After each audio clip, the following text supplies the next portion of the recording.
बहुत नमस्कार दोस्तों, मैं राजेश अग्रवाल पन्ना कंपटीशन क्लासेस में जोरदार स्वागत करता हूं। आज आपका लेक्चर नंबर 41 मध्य भारत के इतिहास में राजपूताना राज्य, छोटे छोटे प्रांतीय राज्य पढ़ रहे थे, जिसमें से जो सल्तनत काल के बाद उदय हुए, जिसमें से जौनपुर का शर्की साम्राज्य पढ़ चुके हैं, विजयनगर पढ़ चुके हैं, बहमनी पढ़ चुके हैं, बहमनी के 5 भाग पढ़ चुके हैं। राजपूताना राज्य में आज बात करना है हमारे को मेवाड़ वंश की। मेवाड़ मतलब राजस्थान का इलाका है मेवाड़ वंश। और इसमें शासकों का क्रम दोस्तों इस क्रम में पढ़ेंगे, ये कोडिंग है, देख लीजिएगा।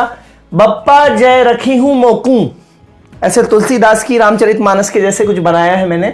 बप्पा जय रखी हूं मोकू, राय संग उदय प्रताप को।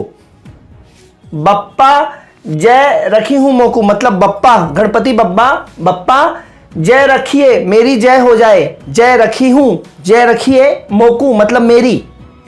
और राय संग उदय हो जाए प्रताप का, राय संग उदय हो जाए प्रताप का। बप्पा जय रखी हूं मोरी, मोकू, और राय संग उदय हो प्रताप का। ठीक है।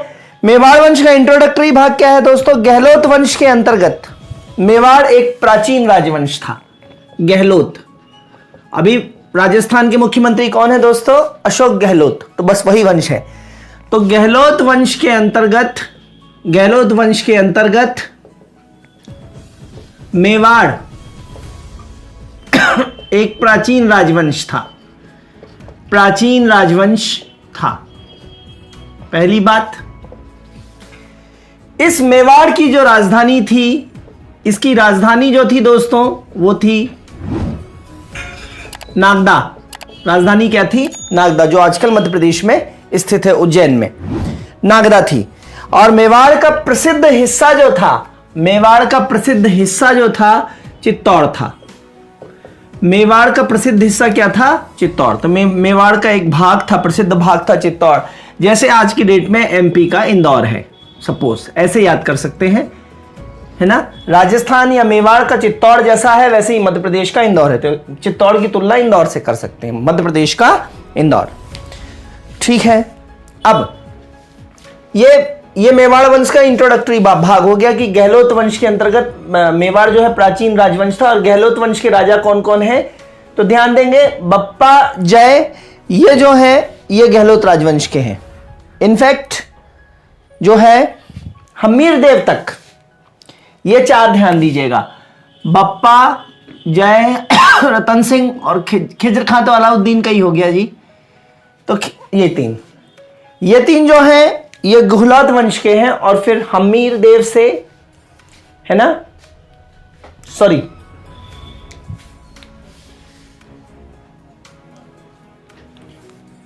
रखी ही मेरी, रखी ही मोकू, है ना। हमीर देव जो है, हमीर देव से आ जाते हैं सिसोदिया वंश, यहां से सिसोदिया वंश शुरू हो जाता है फिर। ठीक है। तो गहलोत वंश मेवाड़ का प्राचीन राजवंश है। बात करते हैं सबसे पहले शासक की, बप्पा रावल की। बप्पा से मतलब क्या है? पहले शासक है दोस्तों बप्पा रावल। ध्यान देंगे दोस्तों, बप्पा रावल ने 8वीं शताब्दी में चित्तौड़ पर आक्रमण किया। इन्होंने 8वीं शताब्दी में चित्तौड़ पर आक्रमण किया। मेवाड़ की राजधानी क्या है? चित्तौड़। मेवाड़ का प्रसिद्ध भाग क्या है? चित्तौड़। तो बप्पा रावल ने 8वीं शताब्दी में चित्तौड़ पर आक्रमण किया। चित्तौड़ पर आक्रमण किया और उस पर अधिकार कर लिया। ठीक है। और बप्पा रावल कौन से वंश के थे? गहलोत वंश के ही थे। मैंने आपको अभी बताया है, बप्पा रावल, जय सिंह और रतन सिंह, ये गहलोत वंश के ही हैं। ठीक है। तो गहलोत वंश का शासक था।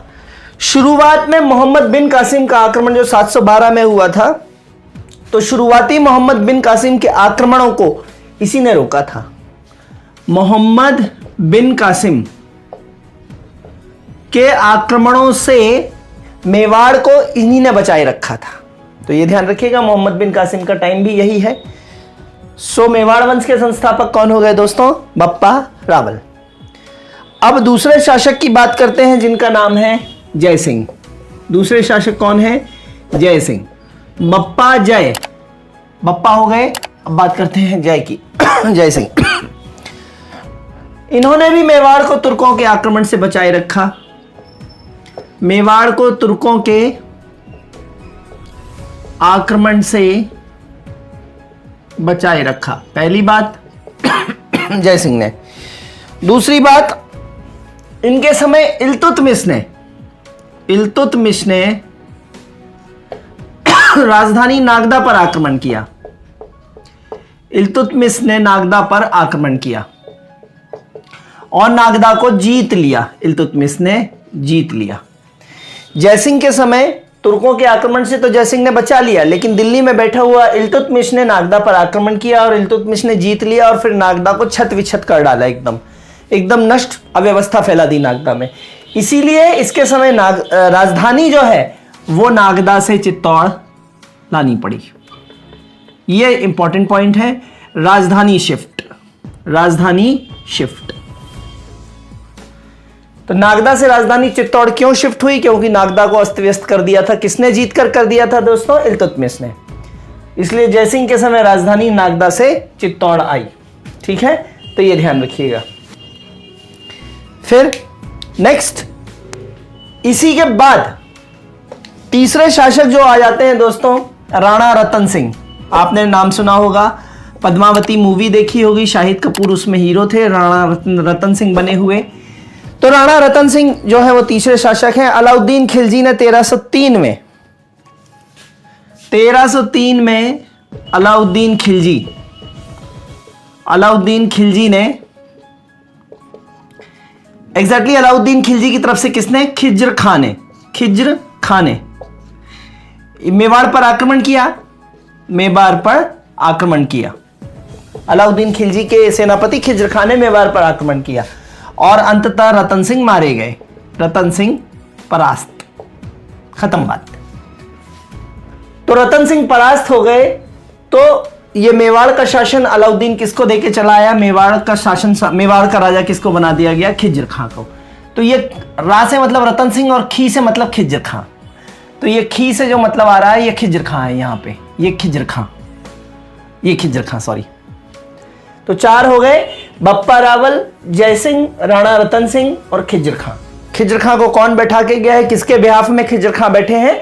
अलाउद्दीन खिलजी 1303 में राणा रतन सिंह के ऊपर आक्रमण करता है, जिसका एक कारण रानी पद्मिनी का सौंदर्य भी होता है और बहुत सारे कारण होते हैं। यहाँ पे किला जो होता है वो सामरिक दृष्टि से भी बहुत महत्वपूर्ण होता है। तो कई सारे कारण जुड़ के अलाउद्दीन इन पर आक्रमण करता है।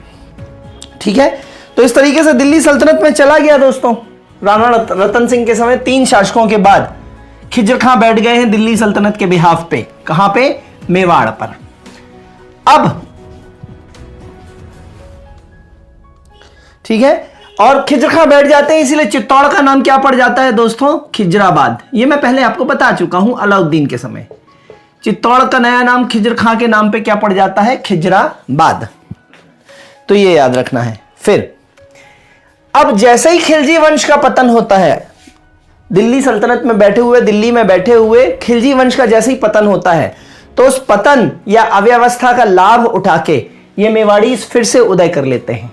यही ना मैं इतनी देर से बता रहा हूं कि जैसी सल्तनत या केंद्रीय सत्ता या बड़ी सत्ता कमजोर होती है तो छोटी छोटी सत्ताएं आपको स्वतंत्र करके राजा घोषित कर देती हैं, है ना, शासक घोषित कर देती हैं। तो मेवाड़ वंश की तरफ से अब कौन उठ के आया? हमीर देव। ठीक है, तो खिज्र खां के बाद 5वां शासक कौन हो गया दोस्तों? हमीर देव। तो कनेक्टिंग लाइन क्या होगी? खिलजी वंश के पतन के बाद खिलजी पतन हुआ, लाभ उठाकर हमीर देव ने मेवाड़ संभाला। मेवाड़ शासक कौन? हमीर देव। लेकिन ध्यान देंगे राणा रतन सिंह तक गुहलौत राजवंश था। हमीर देव से जो है ना वो सिसोदिया राजवंश है। ये फ्लिक याद रखेंगे। हमीर देव किस वंश का है? सिसोदिया वंश, जिसकी मीराबाई भी थी। मीराबाई भी कौन थी? सिसोदिया वंश की थी, कृष्ण भक्ति मीराबाई। तो हमीर देव जो है वो सिसोदिया वंश के थे, गुहलौत वंश के नहीं है। ध्यान देंगे, यहां से जो है वो सिसोदिया वंश हो जाता है। तो हमीर देव ने खिलजी के पतन का लाभ उठाकर पुनः मेवाड़ के शासक बन गए। ठीक है, फिर हमीरदेव के बाद नेक्स्ट शासक आते हैं दोस्तों, हमीरदेव के बाद आते हैं मो से मोकल। 6वें नंबर के शासक हैं मोकल। 2-4 लाइनें इनके बारे में इंपॉर्टेंट है, मोकल के बारे में देख लेते हैं। यह एक है ना 1420 से 1433 का समय है। यदि आप कोई माइलस्टोन छोड़ना चाहते हैं, कोई मील का पत्थर यदि याद करना चाहते हैं तो 1420 से 1433 तक मोकल है। 8वीं शताब्दी में बप्पा रावल ने स्थापित किया है। यह एक शक्तिशाली और कला प्रेमी शासक है। मोकल शक्तिशाली भी हैं, सिसोदिया वंश के हैं ऑब्वियसली, और कला प्रेमी शासक हैं। कला प्रेमी शासक ऐसे हैं कि इनके दरबार में प्रसिद्ध शिल्पकार माना, फन्ना और विशाल, प्रसिद्ध शिल्पकार, इनके दरबार में प्रसिद्ध शिल्पकार माना, फन्ना तथा विशाल, ये शिल्पकार थे। माना और फन्ना याद रखिएगा। और कविराय थे इनके दरबार में। कविराय जो थे, कवि थे, वो थे वाणी विलास और योगेश्वर। वाणी विलास और योगेश्वर, ठीक है। तो माना फन्ना जरूर याद रखिएगा। माना फन्ना किसके दरबार में थे? मोकल के दरबार में। तो माना फन्ना और विशाल शिल्पकार हैं, जबकि कवि कौन है दोस्तों? वाणी विलास और योगेश्वर, ठीक है। तो ये 2 कवि हैं। तो मोकल कला प्रेमी भी था, शक्तिशाली भी था, इनके दरबार में ये सारे थे। और सबसे बड़ी बात कि बप्पा रावल ने, एक प्रश्न आया है शायद परीक्षा में कि एक लिंग शिव मंदिर किसने बनवाया था? तो बप्पा रावल ने 8वीं शताब्दी में बनवाया था। उस एक लिंग शिव मंदिर का पुनरुद्धार इन्होंने कराया, ये इंपॉर्टेंट है। एक लिंग शिव मंदिर बप्पा रावल ने बनवाया था, ध्यान दीजिएगा, बहुत इंपॉर्टेंट है। एक लिंग शिव मंदिर का रिजुविनेशन, पुनरुद्धार, है ना, पुनरुद्धार किसने करवाया था? मोकल साहब ने। तो मोकल के बारे में ये हो गया। अब मोकल के पुत्र कौन है? कुंभा। कुंभा मतलब राणा कुंभा। शासक नंबर 7 राणा कुंभा, ठीक है, जिनके नाम पे कीर्ति स्तंभ पढ़ते हैं अपन। तो शासक नंबर 7 है राणा कुंभा। मैंने कोडिंग में कुंभ लिया है, राणा तो सबके नाम के आगे लगा है, तो राणा को कोडिंग में नहीं ले सकते, इसलिए मैंने कुंभा लिया है, कुंभ लिया है। तो राणा कुंभा का टाइम है 1433 से 1468। याद हो जाए तो ठीक है, नहीं तो बहुत परेशान नहीं होना है। राणा कुंभा यह मोकल का पुत्र था। राणा कुंभा कौन है? मोकल के पुत्र, मोकल का पुत्र, पहली बात। दूसरी बात, एक कैरेक्टर था महपा पनवार, ठीक है, बहुत ज्यादा डिटेल में आपको कहानियों में नहीं जाना है। महपा पनवार एक कैरेक्टर था, महपा पनवार। तो इस महपा पनवार ने हत्या की थी, मोकल की हत्या की थी, मोकल की हत्या की थी। महपा पनवार ने मोकल की हत्या की थी। तो इस महपा पनवार को ढूंढ रहे थे, ये अपने पिता के हत्यारे महपा पनवार को ढूंढ रहे थे। ये महपा पनवार जो है ये मालवा में छिपा था, मालवा में महमूद खिलजी के यहाँ छिपा था। ये महमूद खिलजी के यहाँ, मालवा में महमूद खिलजी के यहाँ छिपा था ये। तो राणा कुंभा ने बोला कि महमूद खिलजी साहब, मेरे पिता के हत्यारे महपा पनवार को मुझे सौंप दो, लेकिन इन्होंने मना कर दिया। और मना करने के कारण इनमें और इनमें क्या हुआ? युद्ध हुआ। राणा कुंभा और महमूद खिलजी में युद्ध हुआ। राणा कुंभा की विजय हुई और इसके फलस्वरूप विजय स्तंभ या कीर्ति स्तंभ बनवाया इन्होंने। कीर्ति स्तंभ या विजय स्तंभ, ये प्रश्न आता है दोस्तों। कीर्ति स्तंभ किसने बनवाया? राणा कुंभा ने। किसकी जीत में? मालवा जीत में। 1448 में बनवाया गया दोस्तों। कीर्ति स्तंभ कब बनवाया? 1448। क्या आपको क्लियर बात समझ में आती है? कीर्ति स्तंभ आता है प्रश्न, कीर्ति स्तंभ किसने बनवाया है? राणा कुंभा ने। किसकी जीत के उपलक्ष्य में? मालवा की जीत के उपलक्ष्य में। मालवा का शासक कौन था? महमूद खिलजी। महमूद खिलजी को क्यों हराया? क्योंकि वो महपा पनवार को दे नहीं रहा था। महपा पनवार को ये क्यों चाह रहे थे? क्योंकि महपा पनवार मोकल, इसके पिता मोकल का हत्यारा था। क्लियर है बात? अब ये जो राणा कुंभा है ये राजस्थान के छोटे छोटे प्रांतों कोटा, बूंदी, डूंगरपुर, नागौर, राणा कुंभा जो राजस्थान के छोटे छोटे प्रांत हैं, कोटा, बूंदी, नागौर, डूंगरपुर, धीरे धीरे सबको अपने कब्जे में लेता है और मेवाड़ का साम्राज्य विस्तार करता है। ठीक है, ये बात हो गई। फिर राणा कुंभा जो है वो अपने पिता की भांति जो है वो कला प्रेमी है और विद्वान भी हैं और शक्तिशाली भी हैं। तो पिता की भांति ये संगीत प्रेमी और विद्वान थे, वीणा बजाते थे, ये प्रश्न पूछा जा सकता है। ठीक है, वीणा वादन करते थे। ठीक है, तो ये ध्यान रखें, समुद्रगुप्त भी वीणा वादन करते थे। तो राणा कुंभा अपने पिता की भांति संगीत प्रेमी और विद्वान थे और वह कुशल वीणा वादक थे। तो ये अकबर क्या बजाता था, कमेंट बॉक्स में कमेंट करिएगा।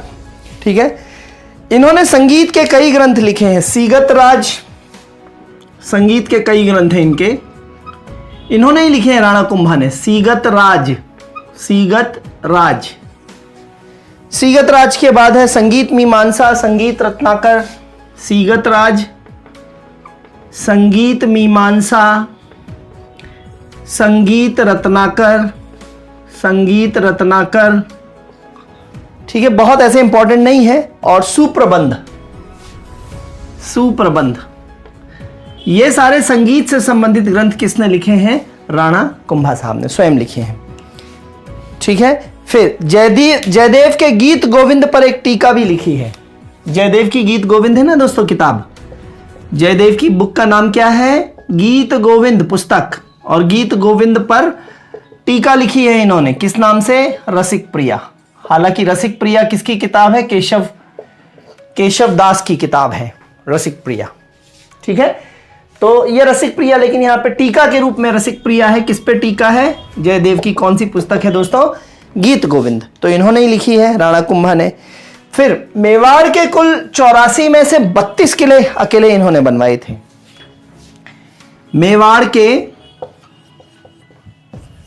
के 84 में से 32 किले जो हैं इन्हीं ने ही बनवाए हैं, राणा कुंभा ने बनवाए हैं।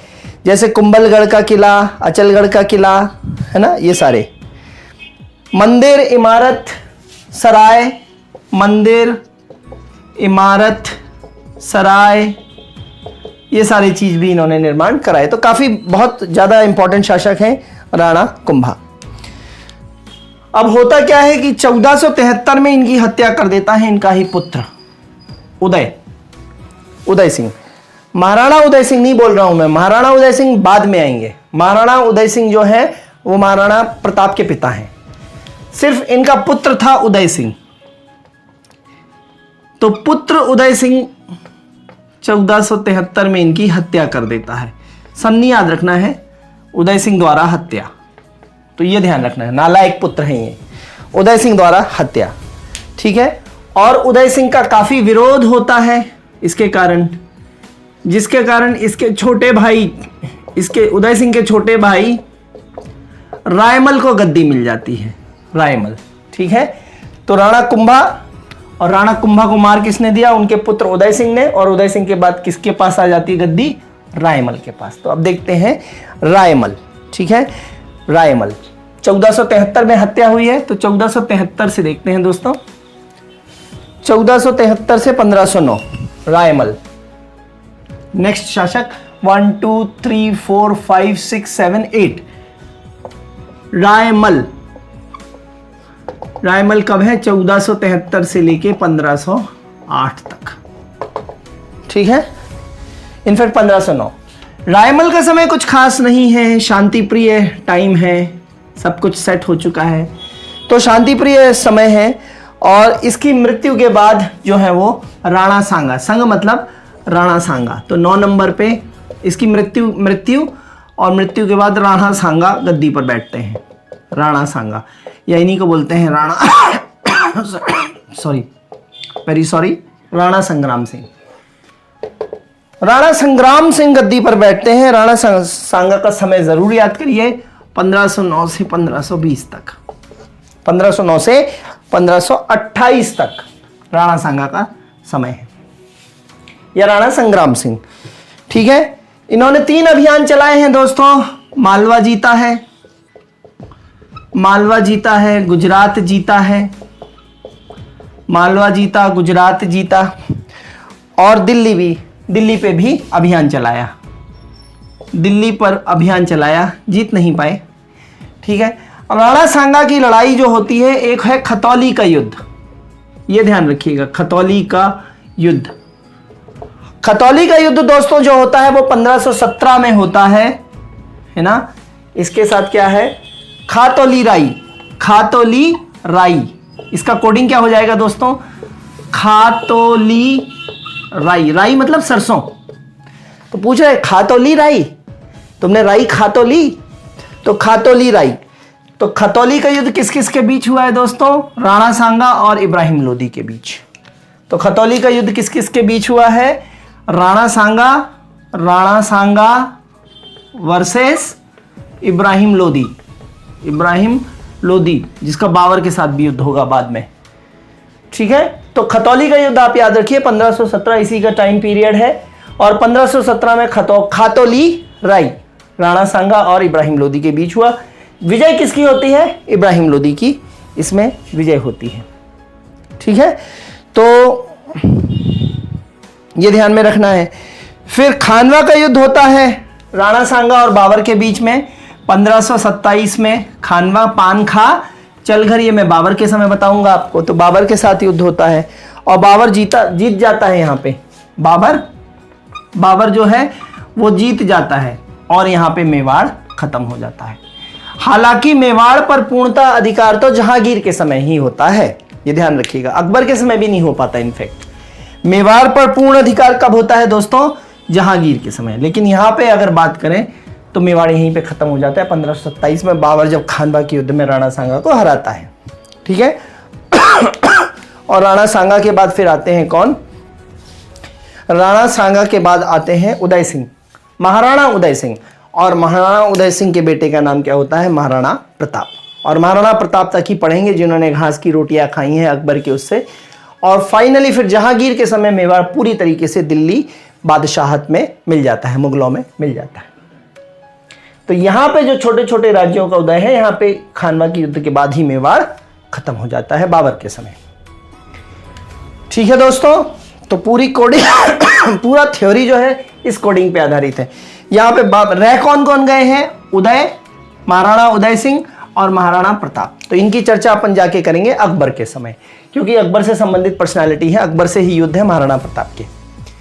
तो 2 बच गए हैं, बाकी सारे अपन ने यहां तक बात कर ली है, राणा सांगा तक। बप्पा जय रखी मोकू, बप्पा जय रखी मोकम। रायसंग उदय प्रताप को, रायसंग उदय प्रताप का भी कर सकते हैं, का से कोई मतलब नहीं है। ठीक है, तो संग मतलब राणा सांगा तक पढ़ चुके हैं, महाराणा उदय सिंह और महाराणा प्रताप जो है वो पढ़ेंगे अकबर के समय। ठीक है दोस्तों, तो यहां पे खत्म हो जाता है राजपूताना राज्य या मेवाड़ वंश। तो छोटे छोटे कई क्वेश्चंस आते हैं, कौन किसका पुत्र है, किसने स्थापित किया है, एक लिंगी शिव मंदिर किसने बनवाया है, बप्पा रावल संस्थापक हैं, गहलोत वंश के हैं, किस सिसोदिया वंश के हैं, राणा रतन सिंह का युद्ध कौन हुआ, अलाउद्दीन का सेनापति खिजर कहाँ था, खिजराबाद किसको कहा गया है, चित्तौड़ का नाम, राजधानी नागदा से चित्तौड़ कब शिफ्ट की गई, किसके कारण, इल्तुतमिश के कारण शिफ्ट करी गई, ये सारी चीजें इंपॉर्टेंट है। सो याद रखिएगा, लेक्चर पढ़ते जाइए, रोज 1 घंटे का समय दीजिए, त्योहार बेहतरीन तरीके से मनाइए। लेकिन पढ़ाई करेंगे तो त्योहार दुगनी खुशी से मनेगा। कल फिर मिलते हैं, तब तक के लिए धन्यवाद, गुड बाय, जय हिंद दोस्तों।